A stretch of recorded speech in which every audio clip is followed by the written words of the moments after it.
Happiness isn't a gift life hands to the lucky.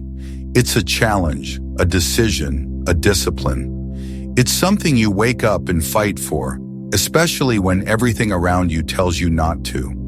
The world will test your joy. It will throw chaos at your peace. And if you're not careful, it'll convince you that you need perfect circumstances just to smile. But the truth is simpler and stronger. You don't need life to be easy. You need to be powerful enough to rise anyway. That's the heart of this episode. Not passive positivity, not fake smiles or cheesy affirmations, but real grounded strength. The kind that says, I will choose joy even when it hurts. I will show up with light even in the dark. Because happiness doesn't come from waiting. It comes from pushing, from showing up for yourself, from practicing peace like it's your purpose. And today we're going to break down exactly how to do that. Not with vague ideas, but with real action, real habits, and a mindset that says, I own this day and I will make it matter. If you want to learn how to push yourself to be happy every day, subscribe and leave a comment. Let's begin. Happiness is a daily decision.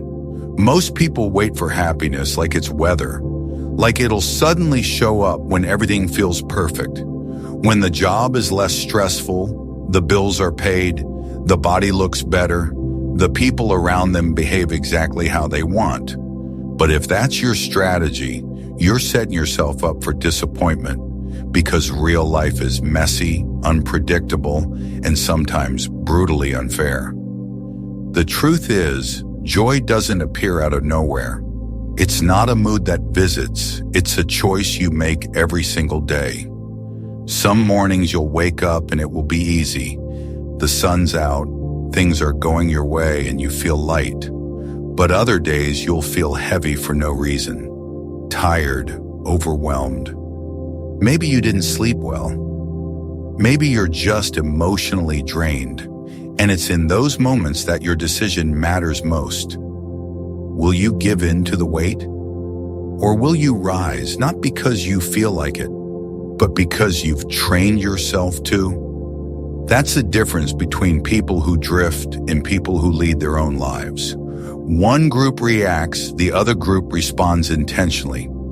The Stoics taught us this clearly. Your power is not in what happens to you. It's in how you choose to meet it. Marcus Aurelius didn't write Meditations on a peaceful beach. He wrote it while governing an empire under pressure and chaos. Yet he reminded himself and us that the mind is its own place. It can make heaven out of hell or the opposite. So ask yourself, what are you choosing every morning? Are you choosing bitterness or peace? Are you choosing worry or direction? You won't always be able to control the first thought that pops into your head, but you can control the second one. You can pause, redirect, shift your focus. Say to yourself, today I will look for the good. I will fight for perspective. I will give this day my best, not because life is perfect, but because I choose to live it well. This doesn't mean ignoring pain. It means rising above it. It means seeing reality clearly and still finding a reason to smile. Not fake happiness, not forced joy, but the kind of steady, grounded strength that says, no matter what happens, I own my response. That's what makes you powerful. That's what turns ordinary people into warriors of the mind. Because when you make happiness a decision, not a reward, you stop waiting for joy and start becoming it. Start the day with intention. Your mind first thing in the morning is like a sponge. It's wide open, absorbing everything. The tone you set in those first 5 minutes doesn't just influence your mood. It defines the direction of your entire day. And yet most people wake up and hand that moment away without a second thought. They grab their phone, scroll through notifications, open the floodgates to everyone else's urgency, drama, and noise. And just like that, They've lost control before the day even begins. But here's the truth. The world doesn't get to decide how you feel. You do, and if you don't claim those first few minutes with clarity and strength, the world will claim them for you with fear, comparison, and distraction. That's why you have to start your day with intention, not out of obligation, but out of self-respect. Because how you begin shapes how you show up, not just for others, but for yourself. This doesn't mean you need a perfect morning routine. You don't need to meditate for an hour or write a novel in your journal. All you need is 5 minutes. 5 quiet, honest minutes where you remind yourself, I'm in charge of this mind. I'm responsible for my energy. And today I choose clarity over chaos. Maybe you take a few deep breaths. Maybe you repeat a phrase like, I will move with purpose. Maybe you simply sit in silence before the world gets loud. Whatever it looks like, own it. Because when you start your day with intention, you move differently. You don't rush out of bed in a panic. You don't stumble into your tasks like a robot. You carry a calm power that says, I'm not reacting to life, I'm leading it. That's what Stoicism teaches us to create inner order before facing outer noise. To step into the day like a warrior, grounded, centered, clear. So tomorrow morning, before you check a single message, before you let the world in, pause, ask yourself, what kind of energy do I want to bring today? And more importantly, what kind of energy will I protect myself from? That small moment of reflection isn't a luxury, it's a weapon, a compass, a quiet shield that guards your peace before the day tries to steal it. You owe yourself that, not because it's easy, but because you're worth showing up for. And when you begin each day with that kind of presence, you don't just survive the day, you shape it. Push yourself, especially when it's hard. There's a moment, quiet, invisible, but powerful, when your mind tells you to stop, and you feel every part of you wanting to obey. You're tired, you're overwhelmed. You feel like maybe today just isn't the day.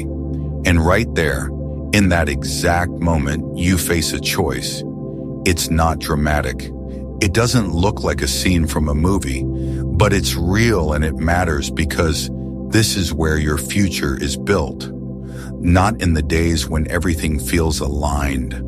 Not when you're full of energy and optimism, but in the ordinary, silent, difficult moments where you feel like giving less and you choose to give more. We're conditioned to believe that our best work, our happiest days, our breakthroughs will arrive when we feel inspired. When everything inside us says, let's go. But that's not how it works. Inspiration is a myth. If it's not backed by discipline and waiting to feel like it, that's the trap. The people you admire, the ones who seem to rise no matter what, they're not different. They just understand something most people ignore. Motivation is a result, not a requirement. It comes after action, not before. And if you keep waiting to feel ready, life will pass you by. Pushing yourself, especially when it's hard, is the beginning of transformation. And not just the kind of surface-level change that looks good on paper, but the kind that rewires who you are.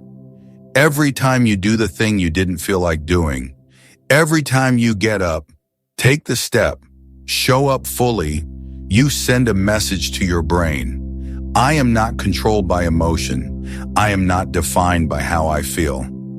I move because I've decided to grow. The Stoics understood this intimately. Epictetus, born into slavery and later crippled, taught that difficulty is not a reason to retreat, but a fire that tempers the soul. Difficulties are things that show what men are. He said that's why hardship matters, not because it's pleasant, but because it exposes you. It shows you to yourself. When it's hard, you see who you really are and who you have the potential to become. Are you someone who folds when things feel heavy, or someone who sharpens under weight? Think about your own life. The times you're most proud of, the times you still carry in your memory. They probably didn't happen during ease. They came from effort, from struggle, from moments when you kept going anyway. Those were the days that built you, that defined your inner standard, that gave you the strength to face the next challenge with more courage. But if you make comfort your God, if you decide that hard equals bad, that difficulty is a reason to step back, then you'll never know what's on the other side of that resistance. You'll stay soft, frustrated, dependent on perfect conditions to do what you know you should, and eventually that becomes a habit, one that eats away at your confidence from the inside out. So what's the solution? Stop asking if it's easy. Start asking if it's worth it. Don't measure your effort based on how much motivation you feel. Measure it based on how much you want the outcome. Want a strong mind? Then train it on hard days. Want emotional peace? Then prove you can act calmly even when chaos is loud. Want confidence? Then earn your own respect by doing the difficult thing consistently, no matter how you feel. This is what separates people who grow from those who stay stuck. The willingness to push, especially when it's hard. Not just when you're excited, not when the stars align, but when it's inconvenient, when it's uncomfortable, when your emotions are pulling you in the opposite direction. That's where greatness starts. So the next time you feel that heaviness, that voice that whispers, just skip today, lean in, smile at it, and move anyway. Not because it's easy, but because that's how strength is born. Act first, feel later. There's a lie we've been fed since we were young, that you need to feel good before you can do good, that you need to be in the right mood, have the right energy, feel aligned before you act. But the truth, the hard, freeing, powerful truth, is that action doesn't come from emotion. Emotion comes from action. You don't wait to feel confident to move forward. You move forward, and that's what builds confidence. You don't wait to feel motivated to start. You start, and the motivation shows up later, always later. Your brain is not your enemy, but it is a creature of habit. If you've trained it to wait until it feels like it, you've trained it to postpone your power. Think about how many times you've told yourself, I'll do it when I'm ready. I'll start when I have more energy. I'll speak up when I feel brave. And yet, hours pass, days pass, even years. Because feelings are fleeting, but action is momentum. And when you move, your mind follows. It rewires. It wakes up. It remembers what you're capable of. The Stoics understood this long before modern psychology confirmed it. Seneca wrote, "We suffer more in imagination than in reality." What he meant was this: the longer you sit with your hesitation, the heavier it becomes. The more you overthink, the more reasons you'll find not to move. But once you take the first step, even if it's small, even if it's messy, your brain shifts. Your energy rises. You don't need a complete plan. You need a starting point. You don't need to feel ready. You need to act as if you are. This mindset isn't about pretending. It's about training. Athletes don't run only when they feel amazing. Writers don't write only when inspiration strikes. Leaders don't speak up only when they're 100% confident. They've trained themselves to show up regardless of how they feel. And you can do the same. It's not talent, it's not personality, it's practice. The practice of action, deliberate, repeated, purposeful. So the next time you feel stuck, remember that's not a signal to stop. It's a signal to begin. Move your body, write the sentence, Make the call. Do one thing, just one, and let that motion pull you forward. Don't sit there waiting for the mood to change. Create the change with motion. Action doesn't just solve problems. It transforms your identity. It reminds you, I am not helpless. I am not at the mercy of this emotion. I lead. My feelings follow. This is what emotional mastery looks like. Not suppressing how you feel, but not being ruled by it either. You can acknowledge the resistance without obeying it. You can say, yes, I'm tired. Yes, I feel anxious, and I'm still going to move. That is power. That is maturity. That is the mindset that builds a life of real joy and freedom. Not one based on mood swings, but one grounded in inner discipline. So don't wait. Don't bargain with your brain. Don't negotiate your greatness with feelings that will pass in 10 minutes. Train yourself to act first, then watch how everything else shifts into place. Your focus builds your feelings. What you focus on expands. That's not just philosophy. That's neuroscience. Your brain has something called the reticular activating system, and its job is simple: filter the world to match what you're paying attention to. If you focus on problems, your brain will show you more problems. If you focus on what's lacking, it will magnify every flaw, every failure, every fear. But shift your focus toward growth, toward opportunity, toward what's working, and suddenly the world changes shape. Not because the world changed, but because you did. It's so easy to fall into the trap of complaint, to focus on what's unfair, to dwell on who hurt you, what went wrong, how far you still have to go. But what does that do really? It doesn't solve anything. It doesn't energize you. It drains you. It convinces you that you're stuck, that there's no way out. And once that story is planted in your mind, it grows like a weed choking out clarity, optimism, and hope. Not because life is truly hopeless, but because that's all your focus allows you to see. The Stoics warned us of this. Marcus Aurelius wrote, "The soul becomes dyed with the color of its thoughts." Your internal state reflects what you dwell on. If you keep replaying old wounds, feeding your frustrations, and expecting the worst, then yes, your emotions will match that energy. But if you practice shifting your gaze even slightly, you begin to reclaim power. You begin to ask different questions. Not why is everything against me, but what can I still control? Not why is this happening to me, but what strength is this building in me? That shift matters more than you think. Because feelings follow focus. If you spend your day obsessing over what's wrong, then no amount of distraction, entertainment, or even success will bring peace. You'll still feel unsettled, still feel stuck, but focus on possibilities.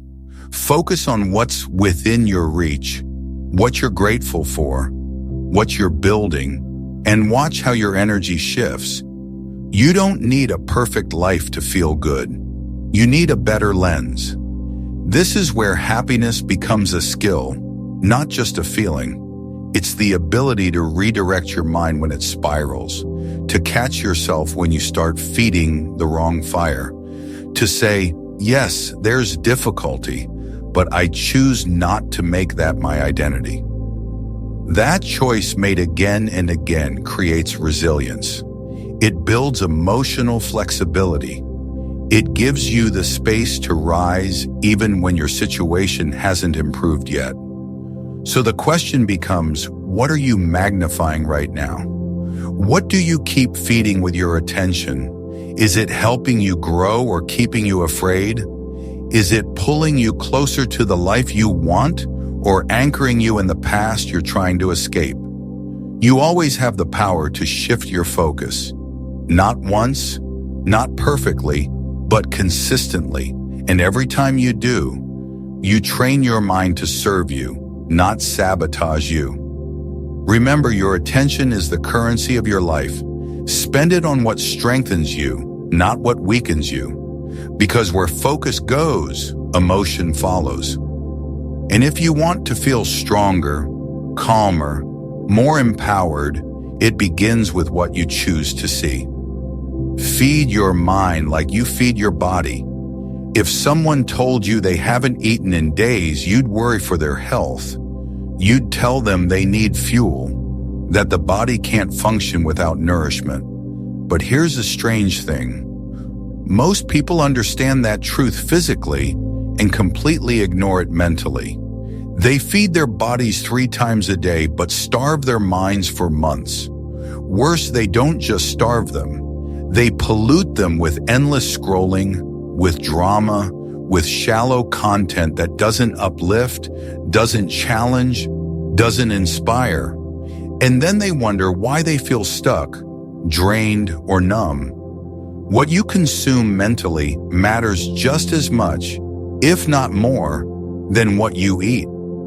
Because your thoughts shape your perception, and your perception, that's your entire experience of life. It doesn't matter what's happening out there if what's happening in here is chaotic, anxious, or disconnected. That's why protecting your mental diet isn't a luxury. It's survival. It's strength. It's what separates the reactive from the intentional. You don't need to read 10 books a month to feed your mind, but you do need to ask, what am I putting into my head today? Is it noise or wisdom? Is it complaints or solutions? Is it gossip or growth? You become what you consume slowly, invisibly, inevitably. The same way junk food weakens the body over time, mental junk weakens your clarity, your discipline, your peace. That's not an exaggeration. That's a fact backed by how the brain wires itself. Neurons that fire together wire together. So if you spend hours feeding your brain low-quality content, guess what kind of thoughts will dominate your mind? This is where Stoic practice becomes practical. The Stoics didn't have Instagram or podcasts, but they were ruthless about what they allowed to enter their minds. They guarded their thoughts like a fortress. They read deeply, reflected often, and chose their influences carefully. Not because they were trying to be pure, but because they understood that the mind, like the body, becomes what it's trained with. And in our time, that training is constant. Every scroll, every video, every conversation, it's either sharpening you or softening you. So build a habit of feeding your mind intentionally. Start the day with something meaningful. A short passage from a book that reminds you who you want to be. A podcast that challenges your thinking. A conversation that deepens your understanding. And throughout the day, audit your input. Catch yourself when you're slipping into mindless consumption, not with guilt, but with awareness. Because mental strength is built exactly like physical strength, with repetition, effort, and the right fuel. You wouldn't expect a great body by eating once a week. Don't expect a great mindset by reading one quote a month. If you want clarity, focus, creativity, and joy, you need to feed those states. You need to nourish them, water them, prioritize them. So the next time you reach for your phone, pause and ask, is this feeding me or draining me? The answer will tell you everything. Protect your mind like your future depends on it, because it does. Your focus, your mood, your growth, your ability to push through hard days. All of it begins with what you allow in. Treat your mind with the same care, the same love, the same discipline you'd give your body if you were training for something great. Because you are. You're training for a life that's worth living, a life that's lived awake, alive, and fully present. And that starts with what you feed yourself, not just on your plate, but in your thoughts. Gratitude isn't a luxury, it's survival. When life feels heavy, when everything seems to be falling apart, the last thing most people want to hear is be grateful. It sounds tone deaf. It feels dismissive. But that's only because we've misunderstood what gratitude really is. Gratitude isn't pretending everything's okay. It's not blind optimism. It's not a denial of hardship. Gratitude is defiance. It's the inner rebellion that says, I will not let pain define the totality of this moment. It's not a luxury reserved for good days. It's a survival strategy for the worst ones. The brain is wired to detect threats. That's how it keeps you alive. But in a modern world overflowing with negativity, that same survival mechanism can turn toxic. It becomes a loop scanning for what's wrong, replaying every mistake, every slight, every fear. And left unchecked, it doesn't just cloud your mood, it alters your entire worldview. Suddenly, everything feels like a problem, and the more you focus on what's wrong, the more you miss what's right. Gratitude breaks that cycle, not by ignoring the hard stuff, but by anchoring you in reality.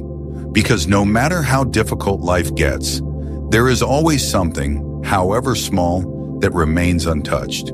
A breath, a moment of silence, a lesson learned, a person who cares, a sunrise you didn't ask for but received anyway. These aren't cliches. These are lifelines. When your mind is spiraling into stress or sadness, gratitude brings you back to center. It grounds you. It reminds you, yes, this hurts, but this is not everything. The Stoics practiced this daily.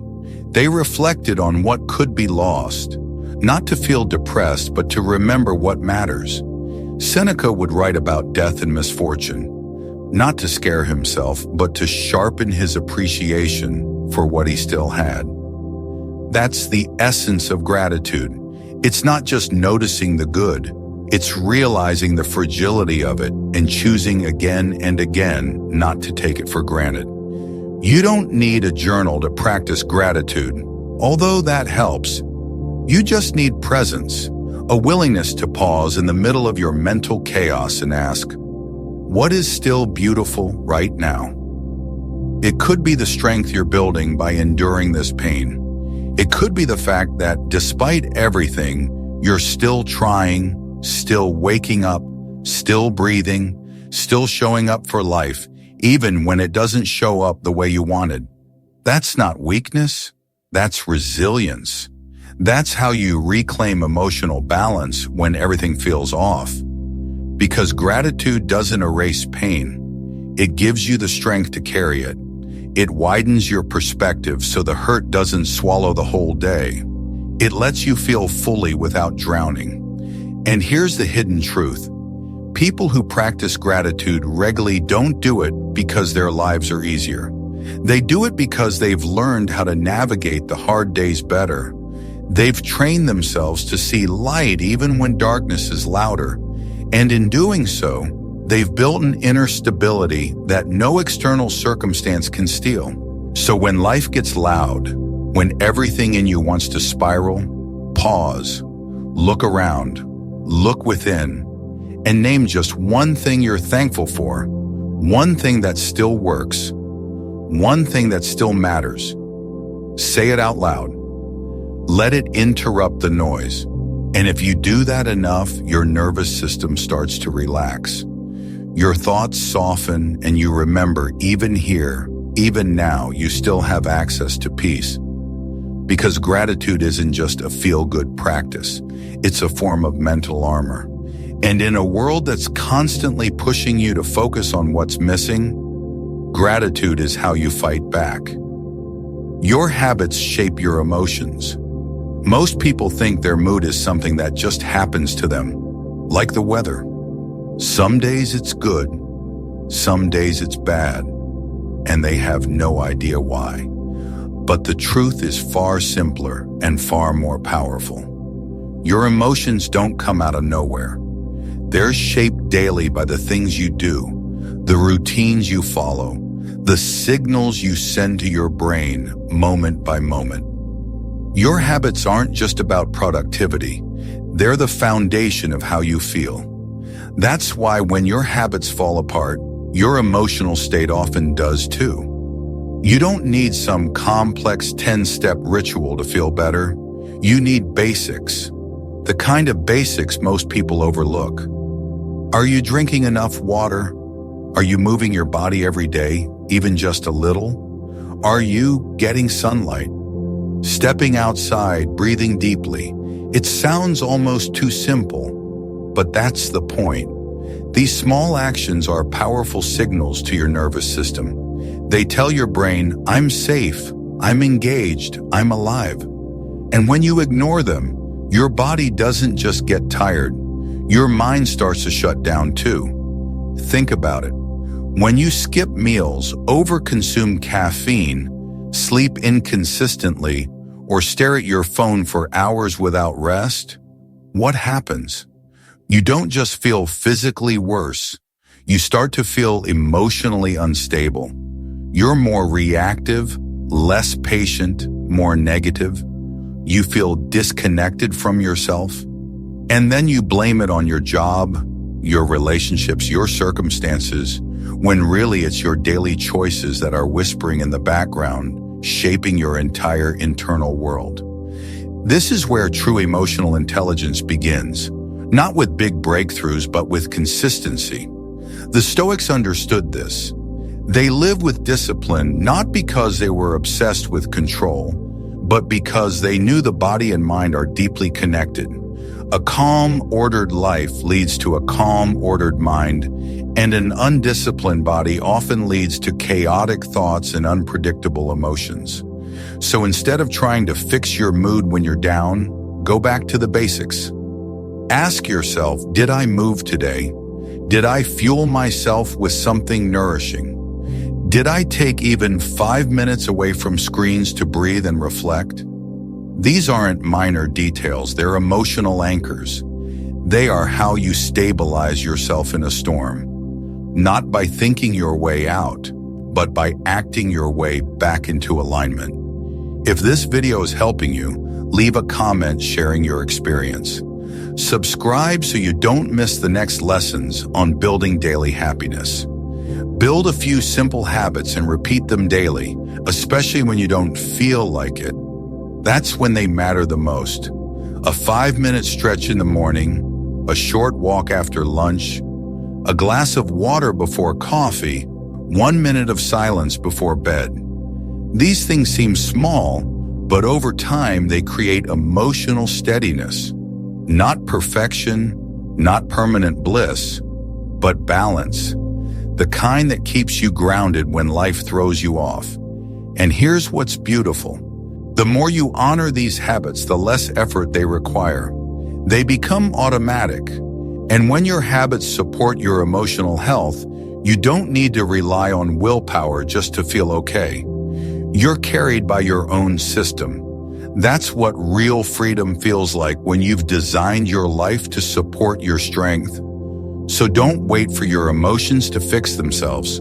Shape them with structure, with intention, with daily decisions that build you from the inside out. Because the person who controls their habits eventually controls how they feel. And that kind of power, it's not found in a book or a breakthrough. It's built one ordinary, disciplined day at a time. Your peace is your responsibility. There comes a point in life when you realize no one is going to protect your peace for you.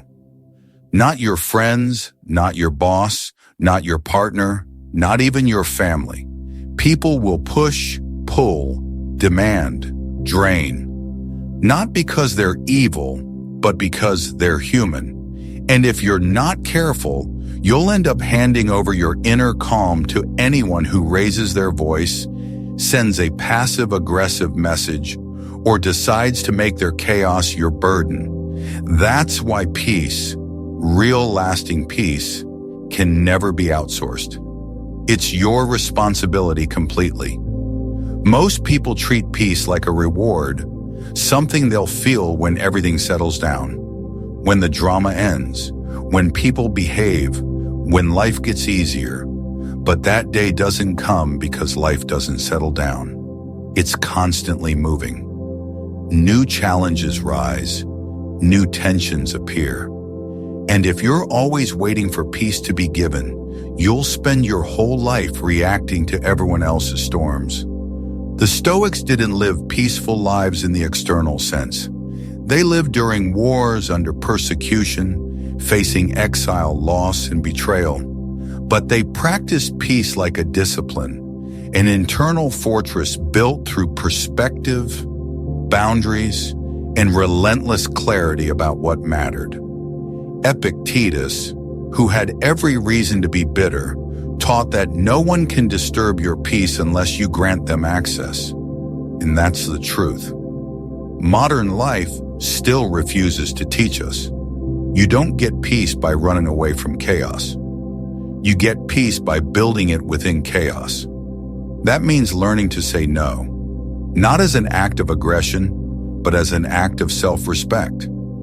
It means stepping back from arguments that go nowhere, letting go of people who treat your peace like it's disposable, refusing to explain yourself to those committed to misunderstanding you. It means drawing lines not to push people away, but to protect the sacred space where your mind can breathe and your values can live without interference.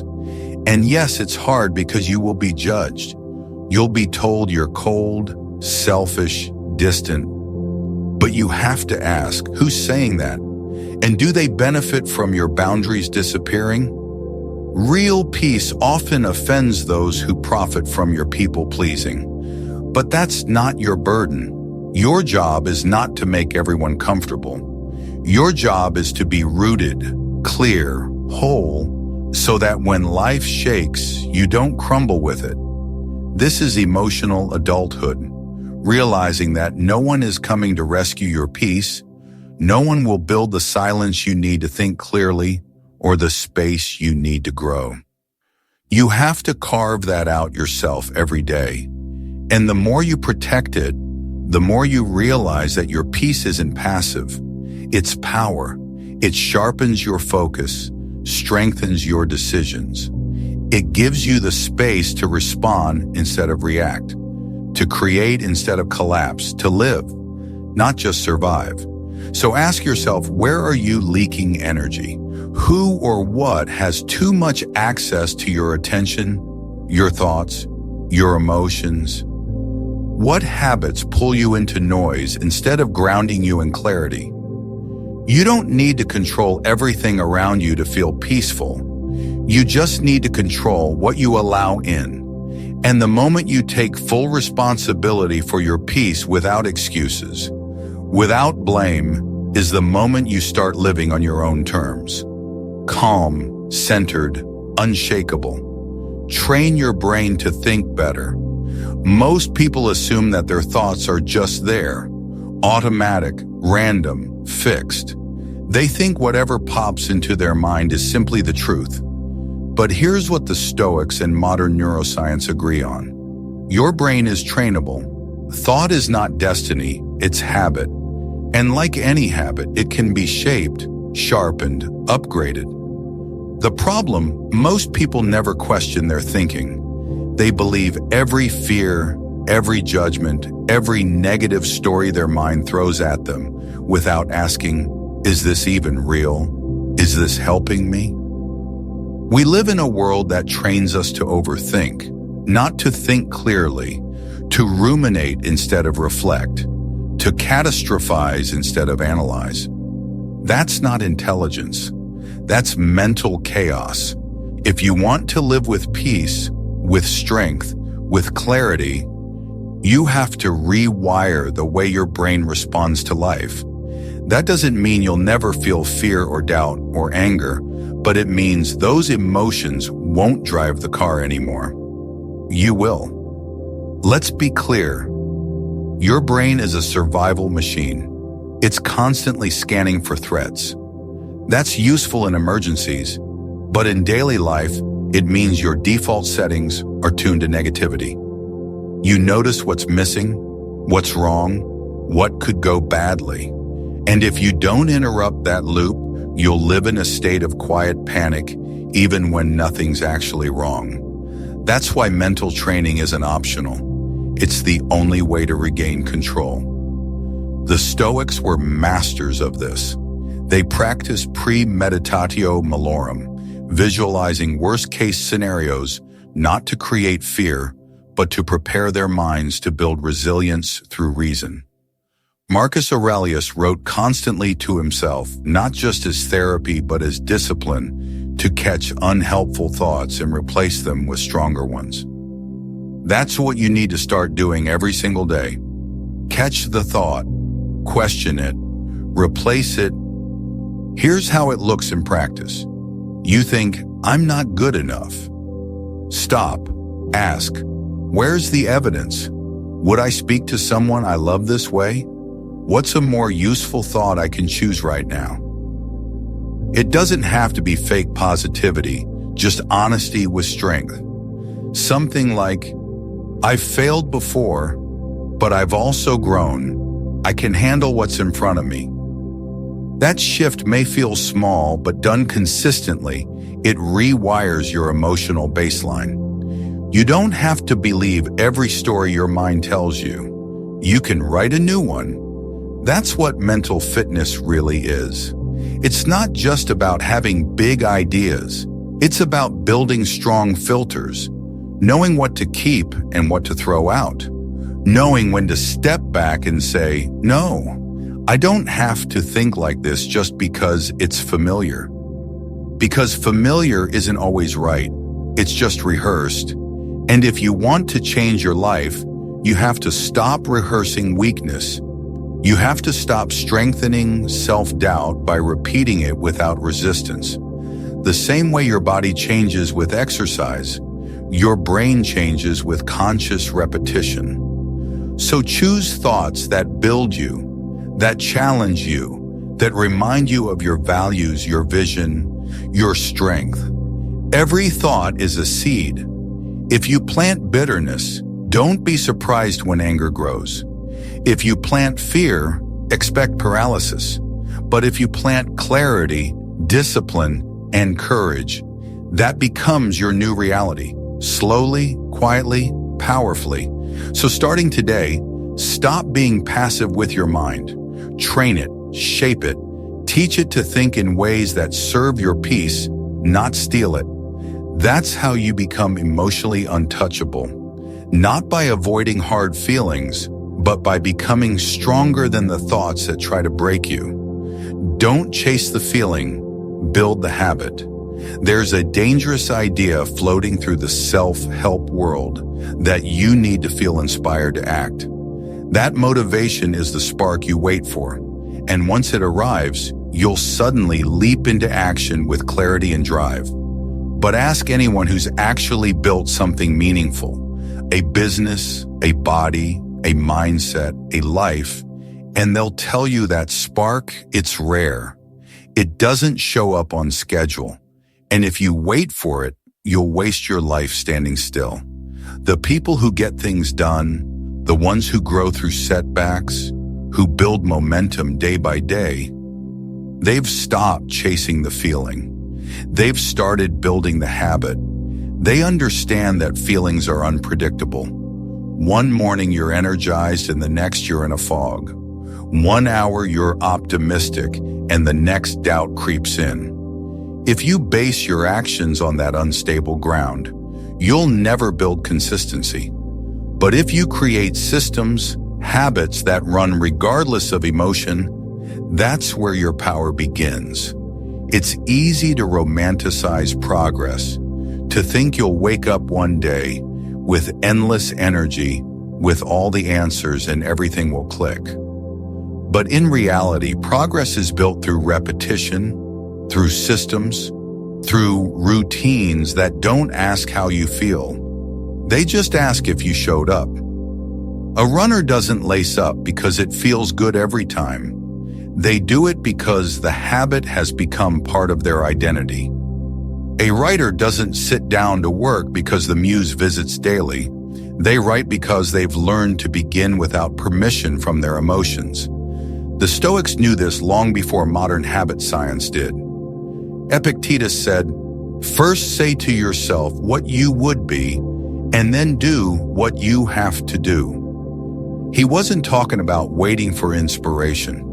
He was talking about aligning your actions with your values, even when it's boring, especially when it's boring, because that's where character is forged, not in moments of passion, but in moments of repetition without applause. Here's the truth. If you keep chasing motivation, you'll always need more of it. It's a drug. It wears off. But if you build systems, if you create structure, design your environment, and reduce friction, you won't need motivation. You'll have momentum, and momentum is more powerful. It doesn't ask for hype, it asks for discipline. It doesn't shout. It moves quietly, steadily every day, until one day you look back and realize you've become the person you once only imagined. Start small, one habit, one system. Wake up and stretch for 5 minutes before you touch your phone. Write one sentence a day, even if it's terrible. Review your goals for 2 minutes before bed. These aren't life-changing actions on their own, but done consistently, they become life-changing because they prove to your brain, I don't need to feel ready, I move anyway. And that identity, that's where real power comes from. So stop asking, do I feel like it? Start asking, what would the disciplined version of me do right now? Then do that, not perfectly, not dramatically, just consistently. And over time, that discipline becomes part of you. It becomes automatic. It becomes stronger than the mood swings, the setbacks, the doubts, because you don't need to feel like it to move. You just need to move and let everything else catch up. Refuse to be a victim. It's one of the hardest truths to face, that life doesn't owe you fairness, that some people will hurt you without reason, that opportunities will slip through your fingers no matter how hard you worked, that some pain will come that you didn't deserve and didn't see coming. And yet here you are, still breathing, still standing. And in that fact alone, you hold more power than you realize. Because no matter what happened, no matter who left, what failed, what broke, you still have one thing the world cannot touch: your response. That's what Stoicism teaches us again and again.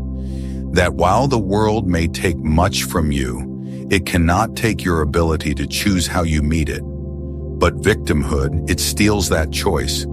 Not because it's wrong to feel pain, but because it teaches you to stay there. It turns a temporary wound into an identity.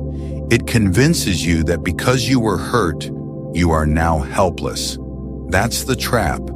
That's the story you have to reject completely. Yes, bad things happened. Yes, it was unfair. Yes, it's okay to feel angry, confused, and exhausted. But after the storm settles, you have a decision to make. Do I stay in a narrative of pain, or do I write a new one? Because every time you replay the betrayal, the injustice, the failure without stepping into ownership, you give your power away. You let your past narrate your future. You let pain become your compass. And that is how people remain stuck for years. Not because they didn't suffer, but because they made their suffering their story. Marcus Aurelius wrote, "Choose not to be harmed and you won't feel harmed. Don't feel harmed and you haven't been." That isn't denial, it's discipline. It's the refusal to give your energy to blame when you could give it to rebuilding. You can acknowledge what happened and take responsibility for what happens next. That's not weakness. That's the beginning of strength. And here's a shift. Responsibility doesn't mean self-blame. It means realizing that your healing is your job. Your progress is your job. Your peace is your job. No one is coming to save you. And that's not something to mourn. That's something to embrace. Because once you stop waiting for the apology that may never come, the justice that may never arrive, the perfect circumstances that may never form, you're free to act, to build, to become. Victimhood drains you. It convinces you that life is happening to you instead of through you. But you're not powerless. You're not the same person who was hurt because now you're aware. You're awake. And that awareness is a seed. It's the beginning of wisdom, of strength, of boundaries. It's the fire that says, I may have been broken, but I am not finished. So stand up, reclaim the narrative. Refuse to let your worst day define your identity. You are more than what hurt you. You are the architect of what comes next. Stop waiting for closure. Give it to yourself. Stop waiting for life to hand you healing. Start building it with what you have, brick by brick, thought by thought, day by day. Because the moment you refuse to be a victim is the moment you become something far more powerful. A creator, a fighter, a force, not untouched by pain, but transformed by it. The hard days count the most. It's easy to love life when everything flows, when the sun's out, your plans work, and people treat you well. But those days aren't the ones that build you. They're nice. They're necessary, but they're not where your strength is forged. The real transformation that happens in the silence, in the heaviness, in the days when you don't want to get up, when the world feels indifferent, and when the only thing pulling you forward is something deeper than motivation. It's your will. That's why the hard days matter more than we give them credit for. They're not detours from the path. They are the path. They're the training ground where patience is tested, character is carved, and inner strength is called forward. They show you who you are, not the version you show others, but the raw, honest, unfiltered version that appears when life strips the comfort away. And that version, that's the one that holds power. The Stoics didn't just prepare for adversity. They welcomed it, not because they were masochists, but because they understood a hard truth. The obstacles are the curriculum. Epictetus said difficulties show a person's character. So when trouble comes, think of it as training. That mindset flips everything. It means that instead of seeing your struggle as punishment, you start seeing it as preparation. Think of the days you were most tempted to give up. The ones where you felt invisible, misunderstood, defeated. The ones where your energy was gone and your heart was heavy. And yet you kept going. Maybe you didn't move fast. Maybe you didn't feel strong, but you showed up. And that matters more than you realize, because every time you keep going, especially when you don't feel like it, you send a message to yourself. I'm not here to coast, I'm here to grow. We often forget that strength isn't loud. It's not the speech you give or the moment you post. It's quiet, private, internal. It's the moment you take a deep breath and do what needs to be done, even though no one sees it. It's the calm choice in the middle of the storm. It's deciding to stay kind when life has made you bitter. It's getting back up, not once, but every time. And here's the truth. If you only value your good days, you'll always hate half your life. You'll resist the seasons that are meant to shape you. But when you learn to appreciate the difficult days, not for how they feel, but for what they give you, you unlock something powerful. You stop fighting the process. You stop waiting for things to be easy. You start understanding that pain is not the opposite of growth. It is growth in disguise. So the next time you wake up with that heaviness, that fog in your mind, that ache in your spirit, remember this is the day that counts. This is the day that matters, not because it's fun, but because how you meet this day will echo in every day that follows. Your future self is watching how you handle this moment. And when you push through, even gently, even slowly, you give that future self more strength to stand on. Honor your hard days. Let them do their work. Let them shape you, challenge you, deepen you. Because one day when you look back, you'll realize it wasn't the easy days that made you. It was the ones where you had every reason to give up and didn't. Joy doesn't come from the outside.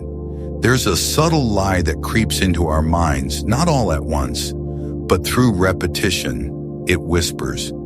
You'll be happy when you have more money, when your body looks different, when your follower count goes up. When they finally notice you, when you buy that new thing, live in that new place, become that new person, and the world reinforces it constantly.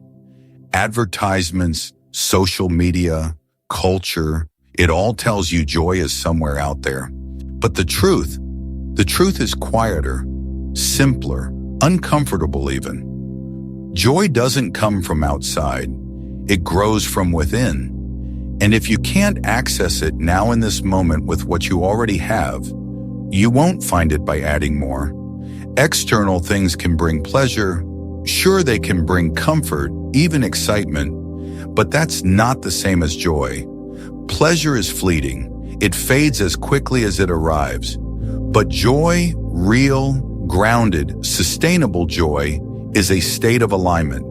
It's what happens when who you are matches how you live. It's not about what you have. It's about how you show up. You can have everything the world celebrates and still feel empty. Because if your internal world is out of sync, no amount of success or applause will silence that ache. This is why you see people with fame, wealth, and admiration still crumble in private. They reach the summit only to find the same emptiness waiting for them, just at a higher altitude. The Stoics warned against this thousands of years ago. Seneca wrote, "It is not the man who has too little, but the man who craves more that is poor." Because when you chase joy through acquisition, you're feeding an appetite that never ends. So what's the answer? It starts by asking better questions. Not how can I get more, but am I proud of how I live? Not do people approve of me, but do I approve of myself? Not what can I achieve next, but am I living in alignment with what I value most? These questions lead you inward, and it's there in that quiet space that real joy begins. This doesn't mean you have to reject all desires or ambitions. It means you stop assigning them the job of fulfilling. You buy the thing, set the goal, build the life, but don't confuse those actions for peace. Don't expect the next achievement to do the internal work you've been avoiding, because peace and purpose aren't delivered. They're developed. Start with simple alignment. Are your actions consistent with your values? Are your words reflective of your truth? Do you treat people and yourself with integrity, even when no one's watching? If the answer is yes, even a little, then you're already tapping into something deeper than momentary happiness. You're building a foundation of joy that doesn't shake every time life throws a storm. And here's what's remarkable. Once that inner alignment is there, external things actually become more enjoyable because they're not responsible for your happiness anymore. You can appreciate them without being owned by them. You can let them come and go without letting them define you. That's what freedom feels like. So stop searching for joy in new places. Create it in familiar ones. In how you speak to yourself, in how you treat others, in what you choose to do today. Not for praise, but because it's who you are. That's where the good life begins. Not someday, but right here, right now. Keep it simple. There's a reason we feel overwhelmed so easily. We've made life too complicated, too noisy, too fast. We stack our schedules with things that don't matter, compare ourselves to strangers online, chase too many goals at once, and then wonder why we feel exhausted, scattered, disconnected. But deep down, we already know the truth. Most of what drains us isn't required. It's self-inflicted. We've forgotten the power of simplicity, the kind of life that's clear, grounded, uncluttered, not empty, just focused. Simplicity is not about doing less. It's about doing what matters most. And when it comes to happiness, that's everything. Because the more complicated your life becomes, the harder it is to feel connected to anything real. Joy hides in clarity. It lives in small moments, the ones we're often too distracted to notice. A quiet walk, a deep breath, a meaningful conversation. These aren't backup plans when success fails. They're the core ingredients of a good life. The Stoics lived this truth long before minimalism became trendy. Marcus Aurelius reminded himself often to return to the essence, to let go of the excess. If it is not right, do not do it. If it is not true, do not say it.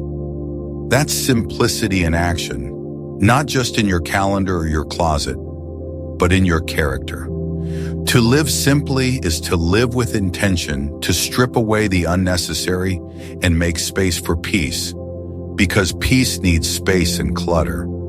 Mental, emotional, physical chokes it. Look at your daily life. Where are you overcomplicating things?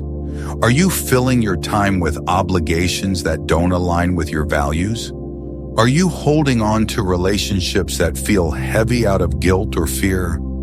Are you trying to be too much for too many people? That noise, that pressure, that fragmentation, it's not strength, it's erosion. It pulls you away from yourself.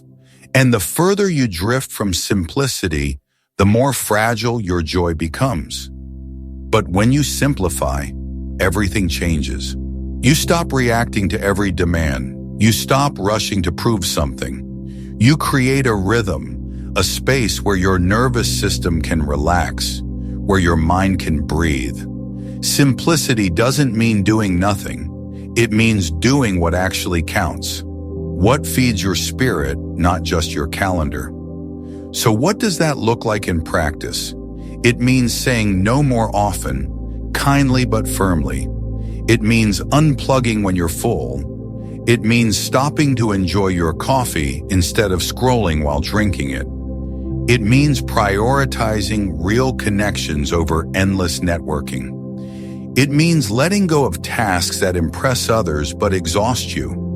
And it means reminding yourself every single day that you don't have to earn your right to feel good. You just have to stop making it harder than it needs to be. The best days are rarely the ones packed with activity. They're the ones where you felt calm, present, human. You laughed without forcing it. You rested without guilt. You connected without filters. That's not accidental. That's the result of simplicity, of choosing peace over pressure, clarity over complexity. So if life feels heavy right now, don't add more. Subtract, clear the noise, and come back to what you already know. That real joy has always been simple. You've just been too distracted to see it. End the day with gratitude too. We often talk about starting the day strong, with purpose, with intention, with clarity. But we forget something just as important. How you end your day is just as powerful because the final thoughts you feed your mind before sleep become the soil your dreams grow from. They shape your nervous system. They decide whether your rest is deep or restless, whether your mind settles or spirals. That's why ending the day with gratitude isn't just a feel-good habit. It's a strategy, a form of emotional and mental closure, a way to say to yourself, even if today wasn't perfect, it still mattered. Your mind naturally clings to what went wrong. It replays the awkward moment, the missed task, the thing you wish you said differently, and without intervention, it turns those small moments into heavy stories. That's why gratitude at night is so vital. It doesn't erase what went wrong. It balances it. It zooms out. It reminds you that your day wasn't only stress and noise and imperfection. It was also growth, progress, a conversation that made you think, a moment you kept your cool, a breath you paused to take when you almost snapped. The Stoics understood the importance of daily reflection. Epictetus encouraged his students to review their day each evening, not with shame, but with awareness. What did I do well? What can I improve? Did I live according to my principles? These questions weren't punishments. They were pathways to growth. But here's the part we must add in modern life: gratitude. Because without it, even self-reflection becomes a trap, a checklist of what you didn't do. But when you add gratitude, the tone shifts. You begin to see your effort, not just your flaws. And it doesn't need to be complex. Just take one quiet minute. Before your head hits the pillow, ask yourself, what am I thankful for today? Not the big stuff, the small things, the smile from a stranger, the moment you almost gave up but didn't, the meal you got to eat, the text that made you laugh, the fact that you're still here, still breathing, still learning, still fighting to become someone better. These aren't minor details. They're evidence that even in chaos, beauty remains. Gratitude before sleep rewires your brain. Studies confirm it lowers stress hormones. It improves sleep quality. It activates areas of the brain associated with well-being. But beyond the science, it simply makes life feel more whole because each day, no matter how hard, carries a spark of meaning. And gratitude helps you catch it before it disappears into the next rush of tomorrow. So build this habit like a ritual, not because it's trendy, but because it's transformational, because it closes the loop. It teaches your mind to rest in appreciation, not anxiety.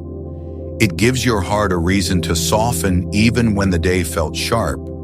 And it strengthens your ability to wake up the next morning, not feeling behind, but grounded, already connected to what matters. Let each night be a quiet victory, a moment where you say to yourself, I didn't do everything perfectly, but I tried and I saw beauty, and that is enough. When you end your day like that with presence and peace, you're not just going to sleep, you're healing.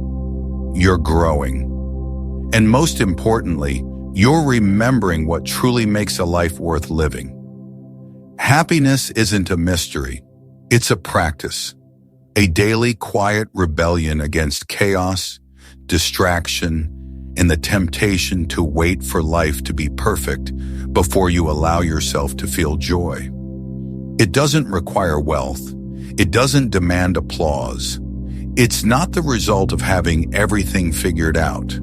It's the result of showing up for yourself day after day, in the mess, in the ordinary, in the silence that most people try to escape. What we've uncovered in this episode is simple but not easy.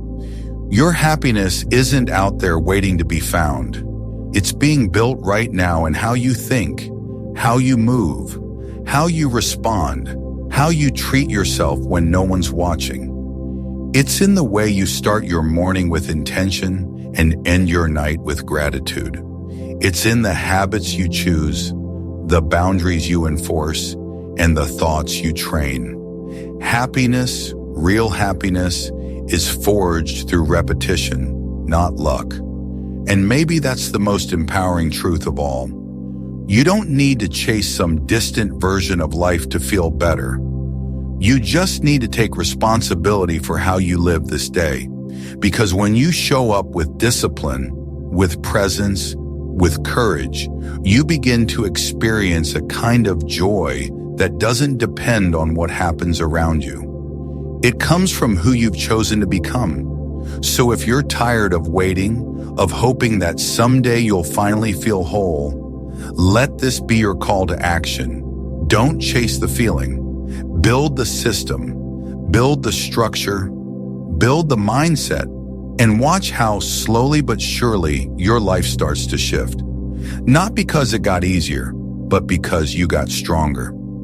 If this episode helped you see happiness differently, if it gave you even one reason to reclaim your peace, don't keep it to yourself.